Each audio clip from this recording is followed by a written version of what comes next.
जय हिंद एवरीवन। आप सबका आपके YouTube चैनल राष्ट्र सेवा पे स्वागत है।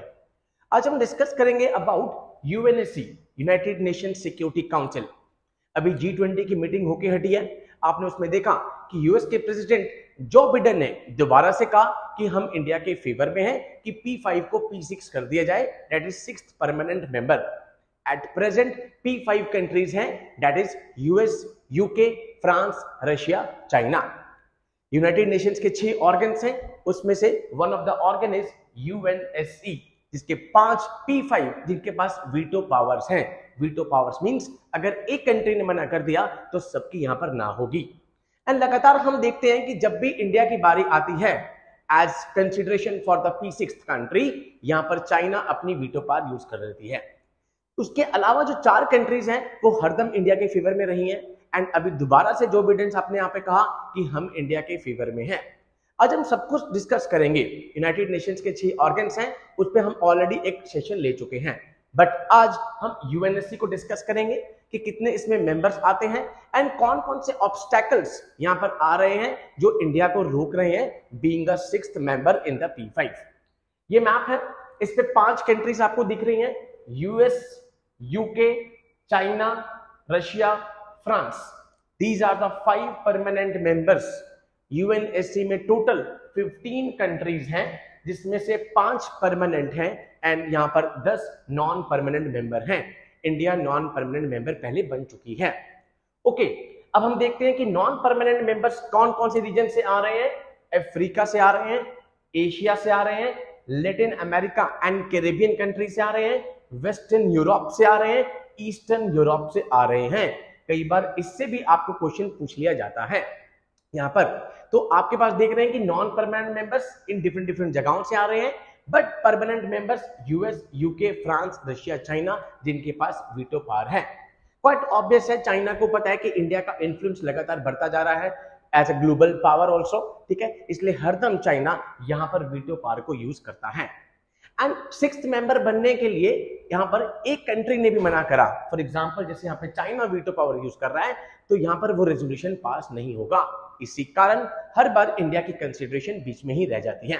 आज हम सारा स्टैटिक पार्ट डिस्कस करेंगे एंड उसके अलावा जो एट प्रेजेंट न्यूज में है, that for example UNGA, United nation general assembly, उनके प्रेसिडेंट बने हैं, उसको भी हम डिस्कस करेंगे।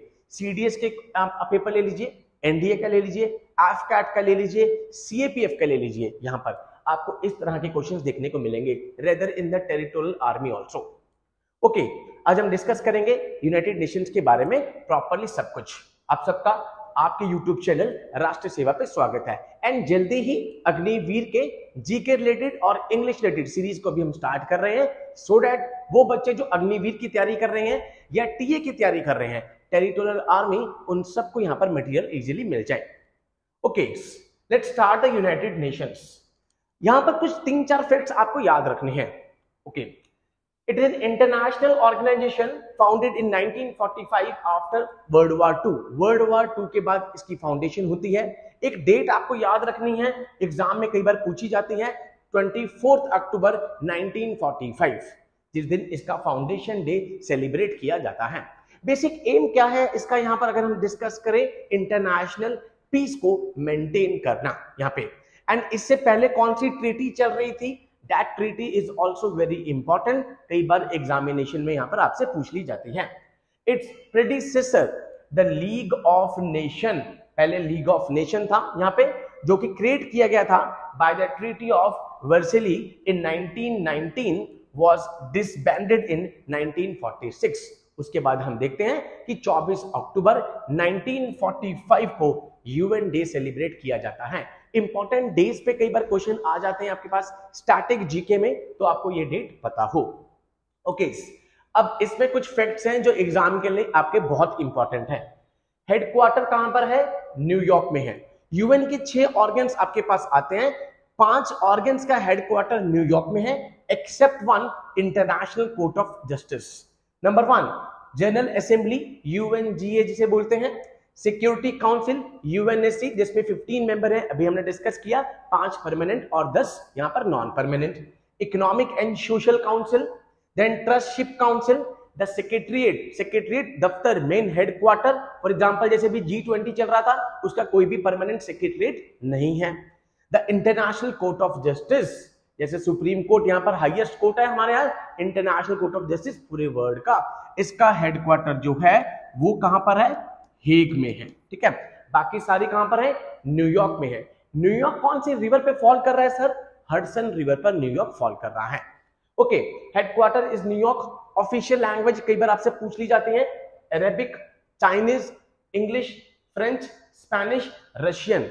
इसी बात पर G20 पर चाइना ने ऑब्जेक्शन उठाया था, वासुदेव कुटुंबकम, यहां पर किस संस्कृत लैंग्वेज को यूज किया जा रहा है। ऑल्दो इंडिया ने क्लैरिफिकेशन दी थी कि हमने इंग्लिश में उसका अलग से वहां पर लिखा है, one earth, one family, one future, but यहां पे चाइना ने कहा कि यूएन की तो लैंग्वेज उसमें यूज ही नहीं हुई। ओके, वो एक अलग इशू है। Members 193, latest member is the south Sudan. Secretary general Antonio, यहां पर पुर्तगाल से, इस बार आपने देखते हैं G20 की मीटिंग में ये थे भी। एंड अभी रिसेंटली डेनिस फ्रेंचिस 78 UNGA के यहां पर क्या बने हैं, प्रेसिडेंट बने हैं। This is for the current affairs part. तो इसमें से बहुत बार यहां पे चांसेस हैं कि आपसे क्वेश्चन पूछे जा सकते हैं। ओके, नाउ यूएनएससी आज हमने करना है बिकॉज बाकी 5 ऑर्गन्स आज हमारे लिए इंपॉर्टेंट नहीं है। बेसिक एम क्या है, यहां पे मैंने आपको बताया कि इंटरनेशनल पीस और सिक्योरिटी को मेंटेन करके रखना है, यूएनएससी का मेन काम ये है। एंड इसका हेडक्वार्टर कहां पर है, न्यूयॉर्क सिटी पे। न्यूयॉर्क कौन सी रिवर पे, हडसन रिवर पर। अभी हमने डिस्कस किया कि 15 मेंबर्स हैं, उसमें से 5 परमानेंट मेंबर्स हैं, US, UK, France, Russia, China. कोई भी इंपॉर्टेंट रेजोल्यूशन है वहां पर वो वीटो पावर्स को यूज करते हैं। फॉर एग्जांपल रशिया ने यूक्रेन के खिलाफ आपने देखा, यूएस बहुत बार इजराइल के खिलाफ यूज कर चुका है, यहाँ पे सीरिया के अगेंस्ट वीटो पावर यूज हो चुकी है। तो हम देखते हैं टाइम टू टाइम यहाँ पर वीटो पावर यूज होती है। इंडिया क्वाइट ऑब्वियस है, अगर उस रीजन में आ जाता है P5+1 P6 बन जाता है तो क्वाइट ऑब्वियस है as a global power India की से बहुत और ज्यादा बढ़ जाएगी। Okay, the security council is the only UN organ that has the power to mark binding decision on the member states. 6 में से एक लौता ऑर्गन है जिसके जो डिसीजंस आएंगे वो बाइंडिंग होंगे उनके मेंबर स्टेट्स के ऊपर, बाकी सबके बाइंडिंग नहीं होंगे, इनके बाइंडिंग होंगे। ओके, अब आती है गेम कि सर कौन कौन सी कंट्रीज फेवर में आ रही हैं, कौन सी अगेंस्ट में आ रही हैं। अब एक ग्रुप ऑफ कंट्रीज है that is G4 countries. G4 countries mid 2000 के अराउंड यहां पर स्टैब्लिश होती हैं, जो चाहती हैं कि P5 यूएनएससी का एक्सपेंशन हो। उसमें कौन कौन आ रहा है, ब्राजील उसमें आ रहा है, इंडिया उसमें आ रहा है, जर्मनी उसमें आ रहा है, जापान उसमें आ रहा है। ये G4 कंट्रीज कौन है, जो चाहती हैं कि एक्सपेंशन हो जाए यूएनएससी का। इनको काउंटर करने के लिए एक ग्रुप ऑफ एक क्लब बना हुआ है that is known as the coffee club. उसको अभी हम डिस्कस करेंगे। कॉफी क्लब, अब हमारे अगेंस्ट सबसे पहले तो खड़ा कौन होता है, पाकिस्तान। उसमें ऑलमोस्ट 12 कंट्रीज हैं। इटली ने उसको इनिशिएट करवाया, पाकिस्तान उसमें खड़ा हुआ है, इटली उसमें खड़ा हुआ है, टर्की उसके अंदर है, कनाडा उसके अंदर है, जो चाहता है कि यहां पर जो G4 कंट्रीज हैं यहां पर एक्सपेंशन चाहती हैं, वो एक्सपेंशन ना हो। तो ये आपके लिए अलग से क्वेश्चन बन गया कि G4 कंट्रीज कौन सी हैं एंड इनका बेसिक एम क्या है। ओके, अब ये यूनाइटेड नेशन की साइट से लिया गया है। इसमें आपको क्या चीज याद रखनी है मैं आपको बता देता हूं। G4 कंट्रीज मैंने आपको बताया, India, Germany, Brazil, Japan. Brazil जो कि अगली G20 को यहां पर प्रेसिडेंसी जिसके पास आ गई है। ये चारों कंट्री चाहती हैं कि जो 5 है P5 उस पे 6 और मिला दिए जाए और P11 बना दी जाए। यहाँ पे अफ्रीकन यूनियन, यहाँ पर वही अफ्रीकन यूनियन जिसको मोदी जी ने इस बार G20 में ऐड करवाया और G21 करवा दिया। अब आप देख रहे हैं कि किस तरीके से अफ्रीकन यूनियन हमारे लिए इंपॉर्टेंट है। ओके, कैरिकॉम, कैरिबन कम्युनिटी, 14 इसमें मेंबर स्टेट्स हैं। ये भी चाहते हैं कि यूनाइटेड नेशन का यहाँ पे सिक्योरिटी काउंसिल का एक्सपेंशन हो। उसके बाद L69 कुछ कंट्रीज हैं जिसमें इंडिया, जमैका, ये सब कंट्रीज हैं, ये भी चाहती हैं कि एक्सपेंशन हो। तो ये चारों ग्रुप चाहते हैं कि यूनाइटेड नेशन सिक्योरिटी काउंसिल में एक्सपेंशन हो। But UFC, uniting for consensus, जिसका दूसरा नाम है कॉफी क्लब, जैसे कॉफी कड़वी होती है ना, इसी तरीके से आप मान लीजिए यहां पर ये सारे के सारे बैठे हैं। Italy, Pakistan, Turkey, Canada, almost 12 countries हैं। Republic of this Korea, Mexico, ये चाहते हैं 5 के 5 रहें। भाई US, UK, France, Russia, China, ये चाहते हैं कि 5 ही मेंबर रहे, कोई भी एक्सपेंशन ना हो। एंड ये जो बाकी चारों ग्रुप हैं, G4, L69, African union, CARICOM, ये चाहते हैं कि एक्सपेंशन हो जाए। बहुत इंपॉर्टेंट है आपके एग्जाम से रिलेटेड ये। ओके नाउ G4 का अगर मैं कहूं तो मैंने बताया India, Brazil, Germany and Japan, ये चारों कंट्री चाहती हैं कि एक्सपेंशन हो। इस बार ब्राजील जब लास्ट डे G20 कंक्लूड हो रहा था तो शाम को जब कॉन्फ्रेंस करते हैं यहां पर ब्राजील के हेड, तो उन्होंने कहा कि हम इंडिया के फेवर में हैं कि अगर इंडिया को 6th मेंबर ऐड किया जाता है। जो बिडेन साहब ने specially prime minister Narendra Modi ji को कहा कि हम फेवर में हैं अगर इंडिया को यहां पर 6th मेंबर लाया जाए। बट अनफॉर्चुनेटली हर बार यही होता है कि 4 कंट्रीज आपके फेवर में हैं, बट यहां पर 108 और 109 आर्टिकल, 108 और 109 आर्टिकल यहां पर पावर ग्रांट करती है यहां पर इनको P5 कंट्रीज को कि वो अपनी वीटो पावर्स को यूज कर सकते हैं। एंड वीटो पावर का यूज करने का मतलब है कि अगर एक कंट्री ने मना कर दिया तो यहां पर वो रेजोल्यूशन यहां पर डिसोल्यूट हो जाएगा, खत्म हो जाएगा। इसलिए हर बार इंडिया को यहां पर ब्लॉकेड करने वाली कंट्री कौन सी आती है? चाइना। एंड आप सबको पता है चाइना पाकिस्तान की फ्रेंडशिप कितनी यहां पे चल रही है। ऑल्दो चाइना अब धीरे धीरे पाकिस्तान से दूर होता जा रहा है, बिकॉज उनको भी पता है कि पाकिस्तान टोटली IMF के ऊपर ही डिपेंडेंट है। एंड CPEC के लिए उनके क्वाइट ऑब्वियस है, अभी G20 में इंडिया ने यहां पर एक और कॉरिडोर यहां पे प्रपोज करवा दिया है, India middle east Europe corridor, जो कि चाइना के BRI और CPEC को कहीं ना कहीं यहां पर धक्का मिलेगा। ओके, तो 108 और 109 आर्टिकल वीटो पावर्स देती हैं P5 कंट्रीज को, जो कि ब्लॉकेड लेके आती है। So now I hope the concept is clear. G4 countries जो चाहती हैं एक्सपेंशन हो, उसमें से मेजरली सबसे आगे कौन खड़ा हुआ है? इंडिया खड़ा हुआ है परमानेंट मेंबरशिप के लिए। क्यों खड़ा हुआ है अभी डिस्कस करेंगे। उनके अगेंस्ट में कौन खड़ा हुआ है? Coffee club uniting for consensus, जिसका दूसरा नाम है। अब इंडिया किस तरीके से खड़ा हुआ है ये हमने डिस्कस कर लिया। Uniting for consensus, coffee club, almost 12 countries हैं जो चाहती हैं कि UN में एक्सपेंशन ना हो। एक प्लान आया था रजाली रिफॉर्म प्लान। रजाली रिफॉर्म प्लान भी चाहता था यहां पर कि भाई एक्सपेंशन हो जाए, बट ये चाहता था एक्सपेंशन होने के पास उनके पास वीटो पावर्स ना हो। ये चाहता था कि 24 मेंबर हो जाए यहां पर, टोटल अभी 15 है, 15 से 24 हो जाए, बट वीटो पावर्स नहीं चाहता था। मेंबर्स तो बढ़वा रहे हैं बट वीटो पावर्स के बिना चाहते थे। That is Razali reform plan. ये आपको पता हो कि यहां पे एक्सपेंशन चाहते थे but without veto power. Okay, group of friends है यहां पर। Group of friends was launch in 2022 during India presidency of the UN security council. The co-chairs of this India, Bangladesh, Morocco जहां पर अभी अर्थक्वेक आया है, एंड द नेपाल। इनका basic M क्या था? अकाउंटेबिलिटी को प्रमोट करना against the peacemakers, crime against the peacemaker, seek facilitation of capacity building and technical assistance. Not important for the exam point of view because एक बीच में एक छोटा सा यहाँ पर ये लॉन्चिंग थी। But G4, coffee club, L69, Caribbean community, African union, आपको पता हो अफ्रीकन यूनियन करंट अफेयर्स में भी है। Now discuss India and UNSC। अभी लेटेस्टली बात हुई है कि 2028 और 29 के लिए इंडिया को नॉन परमानेंट मेंबर शायद अब दोबारा से बनाया जाए। ये था आपका करंट अफेयर वाला पार्ट, रोटेशनल बेसिस पे चलता रहता है। ओके, एंड 2-2 साल की क्या होती है?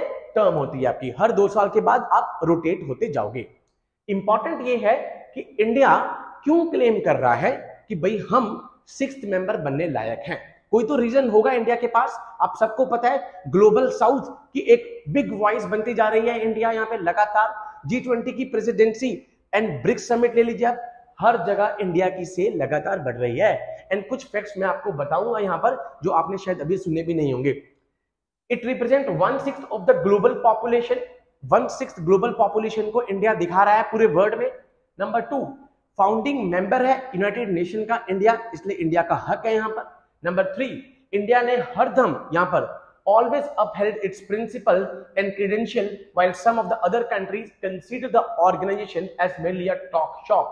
जब बाकी कंट्री ने जस्ट इसको टॉक शॉप की तरह लिया है, इंडिया के क्रेडेंशियल हरदम हाई रहे हैं, इंटीग्रिटी हरदम हाई रही है, एंड इंडिया के जो प्रिंसिपल्स हैं हरदम हाई रहे हैं।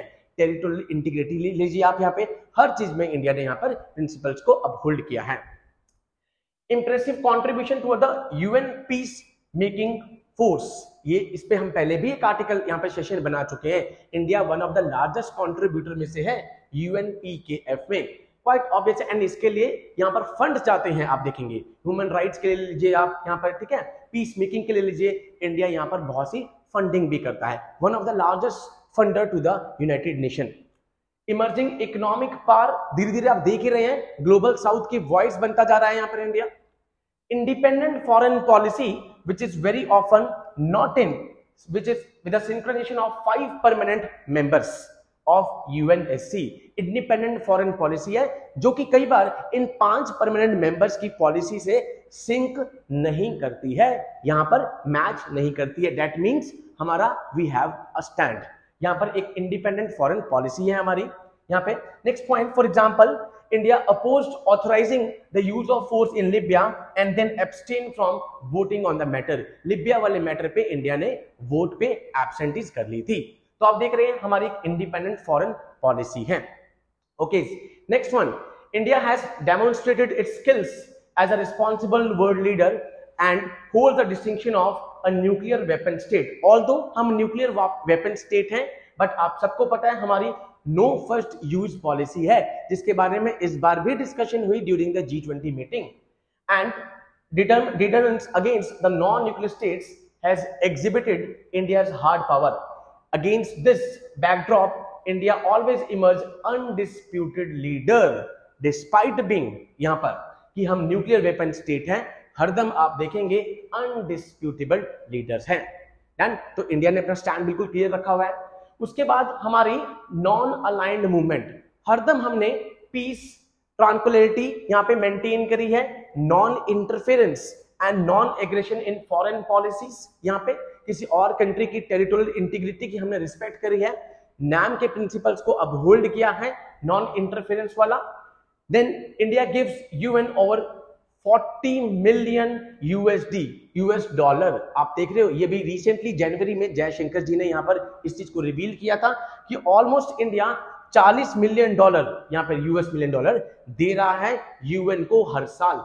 किस पर्पस के लिए? UN peace making mission operation ले लीजिए आप यहाँ पे, ठीक है, ह्यूमन असिस्टेंस ले लीजिए आप यहाँ पर, ह्यूमन राइट्स ले लीजिए आप, हर जगह पर यहाँ पर इंडिया सपोर्ट कर रहा है यूएन को।